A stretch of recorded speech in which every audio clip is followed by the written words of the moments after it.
大家好，欢迎收看扣码电竞。随着时间一点点临近 ，S13 全球总决赛距离我们也越来越近了。而今年的 LPL 赛区作为第一个4支种子队伍全部出炉的赛区，同时也是 MSI 的冠军赛区，自然也受到了全世界的关注。而隔壁 LCK 赛区的1号种子和2号种子已经出现 ，GEN 还有 T1 战队都是不可忽视的强敌。虽然在 MSI 季中邀请赛上，我们的2号种子 BLG 战队将 GEN 和 T1 这2支队伍接连斩于马下，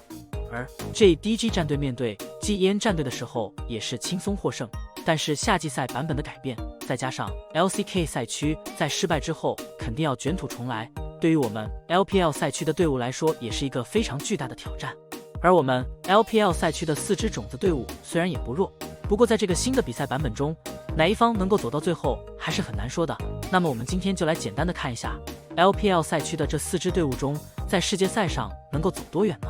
JDG 战队能否一路连胜？ BLG 能否一雪前耻打败 JDG 战队走到最后呢？在近日，拳头游戏正式公布了备受期待的 13.16 版本更新。在这次版本更新中，中单刺客的优先级得到了大幅度的提升，而中单刺客的加强对于 BLG 战队和 WBG 战队来说绝对不是一件好事，因为这2支队伍的中单在刺客型英雄的使用上是要稍弱一点的，对这2队很不利。相较之下， JDG 战队和 LNG 战队将会成为这一次版本更新的受益者，尤其是 Scout 小学弟在中单刺客英雄的使用上可以说是比较不错的，而左手的英雄池也不是问题。如果世界赛阶段刺客英雄依旧非常强势的话，对这2支队伍来说是可以接受的。不过这也是 LCK 的拿手好戏。作为今年的大王战队， JDG 战队的实力是毋庸置疑的，如果能够维持夏季赛的状态的话，在这次世界赛上很有可能一路连胜，最终斩获冠军。而 LNG 战队的实力也很不错，补强了下路的 LNG 战队早已有了和 JDG 战队一战的资本，2支队伍的实力差距整体来看是不太大的。而 WBG 战队这支队伍就只能用特殊来形容了。众所周知，这支队伍的上限和下限差距是非常大的，能够在世界赛上打出什么成绩还真的是不好说。夺冠的话会让人感觉到有些意外，但并没有那么惊讶。而就算是16强出局的话，也不会让人感到意外，似乎也是可以接受的。不过 WBG 还保持着一股冲劲，最近 WBG 加强训练强度，真的是为 S13 世界赛拼了。而看到选手们的战绩后，打野的战绩引起了热议，因为打得实在是太好了。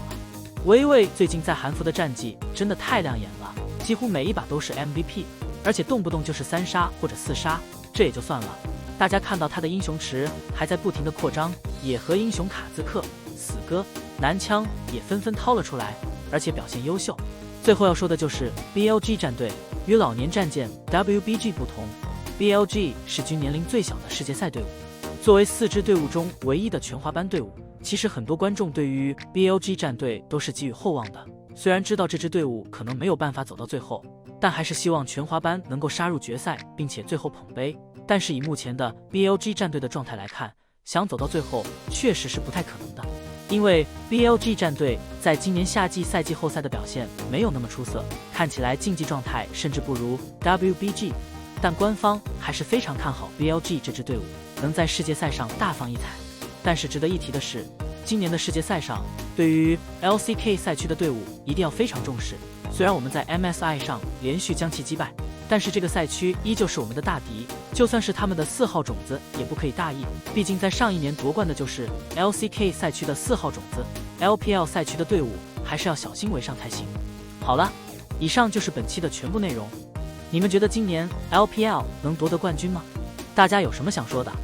欢迎在下面的评论区交流讨论，我会去挨个查看。感谢老爷收看，欢迎点击订阅，我们下期再见。